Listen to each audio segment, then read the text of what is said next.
Hi hello ನಮಸ್ಕಾರ. ಎಲ್ಲರೂ ಹೇಗಿದ್ದೀರಿ? ಚೆನ್ನಾಗಿದ್ದೀರಂತ ಭಾವಿಸ್ತೀನಿ. ನಾನು ಕೂಡ ಸೂಪರ್ ಆಗಿದ್ದೀನಿ. ನಾನಿವಾಗ ತೋರಿಸೋ ರೆಸಿಪಿ ಸಬ್ಬಕ್ಕಿ ವಡೆ ಅಂತ. ಸಬ್ಬಕ್ಕಿಯನ್ನು ತಿಂದು ತಿಂದು ಬೇಸರ ಆದಾಗ ಸಬ್ಬಕ್ಕಿ ವಡೆಯನ್ನು ಹೇಗೆ ಮಾಡೋದು ಅಂತ ತೋರಿಸ್ತೀನಿ ಬನ್ನಿ. ಮಕ್ಕಳಿಗೆ ಸ್ನ್ಯಾಕ್ಸ್ ಕೂಡ ಇದು. ಈಗ ಒಂದು ಬಟ್ಟಲು ಸಬ್ಬಕ್ಕಿಯನ್ನು ನೆನೆಸಿಟ್ಟಿದ್ದೀನಿ, ಅದನ್ನು ತೆಗೆದುಕೊಳ್ತಾ ಇದ್ದೀನಿ. ನೆಕ್ಸ್ಟು ಇದಕ್ಕೆ ಒಂದು ಬಟ್ಟಲು ಶೇಂಗಾದ ಪುಡಿಯನ್ನು ಹಾಕ್ತಾ ಇದ್ದೀನಿ ನಾನಿಲ್ಲಿ. ಈಗ 3 ಬಟಾಟೆಯನ್ನು ತೆಗೆದುಕೊಳ್ಬೇಕು ಹಾಗೂ ಕರಿಬೇವನ್ನು ತೆಗೆದುಕೊಳ್ತಾ ಇದ್ದೀನಿ. ಈಗ ಬಟಾಟೆಯನ್ನು ಕುದಿಸಿ ನಾನು ಚೆನ್ನಾಗಿ ಪೇಸ್ಟ್ ಮಾಡಿ ಒಂದು ಬಟ್ಟಲು ಇಟ್ಕೊಂಡಿದ್ದೀನಿ. ಈಗ ಬಟಾಟೆಯನ್ನು ಮಿಕ್ಸ್ ಮಾಡ್ತಾ ಇದ್ದೀನಿ. ಸ್ವಲ್ಪ ಕರಿಬೇವನ್ನು ಹಾಕ್ತಾ ಇದ್ದೀನಿ ನೋಡಿ.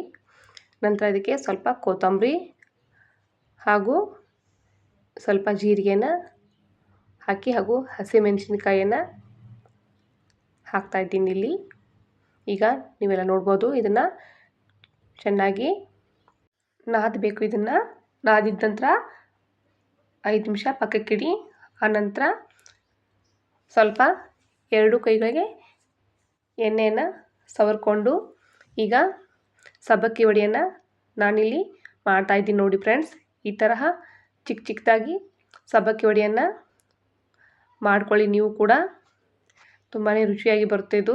ಮಕ್ಕಳು ತುಂಬಾ ಇಷ್ಟಪಡ್ತಾರೆ. ಈಗ ನೋಡಿ ಇಲ್ಲಿ ಚಿಕ್ಕ ಚಿಕ್ಕದಾಗಿ ಸಬ್ಬಕ್ಕಿ ವಡೆಯನ್ನು ಹೇಗೆ ಮಾಡೋದು ಅಂತ ತೋರಿಸ್ಕೊಡ್ತೀನಿ ಬನ್ನಿ. ಉಪವಾಸದ ಸಮಯದಲ್ಲಿ ಸಬ್ಬಕ್ಕಿ ಉಪ್ಪಿಟ್ಟು ತಿಂದು ಬೇಸರ ಆದಾಗ ಈ ತರಹ ವಡೆಯನ್ನು ಕೂಡ ನೀವು ಮಾಡಿಕೊಂಡು ತಿನ್ಬೋದು. ಈಗ ನೋಡಿ ಇಲ್ಲಿ ಸಬ್ಬಕ್ಕಿ ವಡೆ ರೆಡಿಯಾಗಿದೆ. ಈಗ ನಾನು ಒಂದು ಪಾತ್ರೆಯಲ್ಲಿ ಎಣ್ಣೆಯನ್ನು ಹಾಕಿ ಕರಿಯಲು ಸಿದ್ಧ ಮಾಡ್ತಾ ಇದ್ದೀನಿ. ಈಗ ಎಣ್ಣೆ ಕಾದಿದೆ ಫ್ರೆಂಡ್ಸ್. ಈಗ ಸಬ್ಬಕ್ಕಿ ವಡೆಯನ್ನು ಎಣ್ಣೆಯಲ್ಲಿ ಹಾಕಿ ಕರಿಯೋಣ ಬನ್ನಿ. ಈಗ ನಾನಿಲ್ಲಿ ಕಾದಂತಹ ಎಣ್ಣೆಯಲ್ಲಿ ಸಬ್ಬಕ್ಕಿ ವಡೆಯನ್ನು ಹಾಕ್ತಾ ಇದ್ದೀನಿ ನೋಡಿ. ಇಲ್ಲಿ ಚೆನ್ನಾಗಿ ಕೆಂಬನ್ನು ಬರುವ ಹಾಗೆ ಕರಿಯಿರಿ ಫ್ರೆಂಡ್ಸ್. ನಾನಿದಕ್ಕೆ ಉಪವಾಸಕ್ಕೆ ಬಳಸ್ತಾ ಇದ್ದೀನಿ ಅಂತ ಅರಿಶಿಣವನ್ನು ಸೇರಿಸಿಲ್ಲ.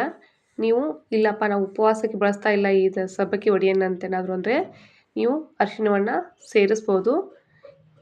ಈಗ ನೋಡಿ ಗರಿಗರಿಯಾದ ಟೇಸ್ಟಿಯಾದ ಸಬ್ಬಕ್ಕಿ ವಡೆ ರೆಡಿಯಾಗಿದೆ ಫ್ರೆಂಡ್ಸ್. ನಿಮಗೂ ಕೂಡ ಇಷ್ಟ ಆಗಿದೆ ಅಂತ ಭಾವಿಸ್ತೀನಿ.